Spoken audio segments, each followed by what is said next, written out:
সুশাসন 2.0 তৃতীয় পর্যায়ে আমাদের কর্মসূচি চলছে।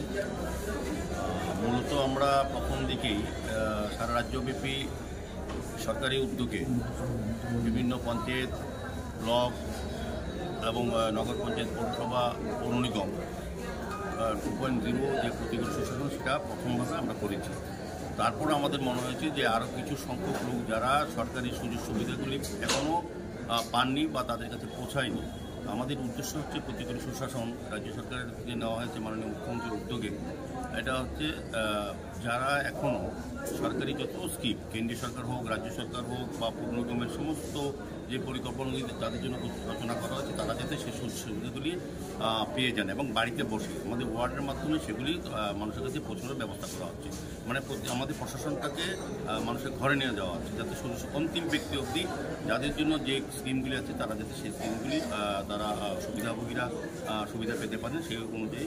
সেই কারণে আমাদের ক্যাম্প করা হচ্ছে। এটা তারা গত 11টা ওয়ার্ডে আগে একবার হয়েছে, জোনাল একটা জোনালে হয়েছে।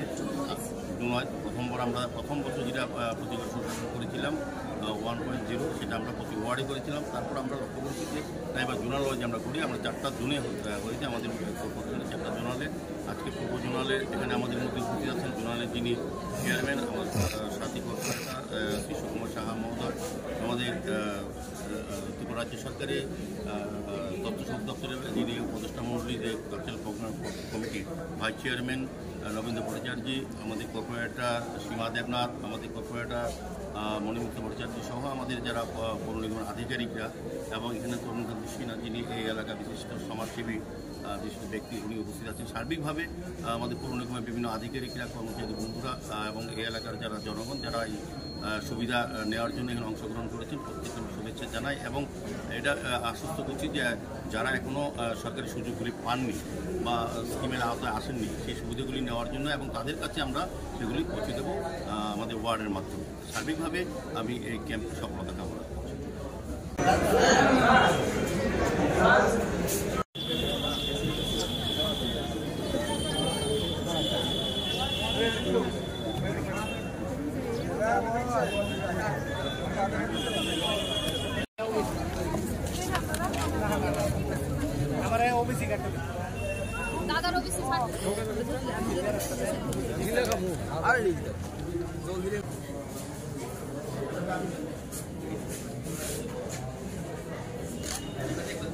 Info and press the bell icon so that you never miss any latest updates and news on Tripura.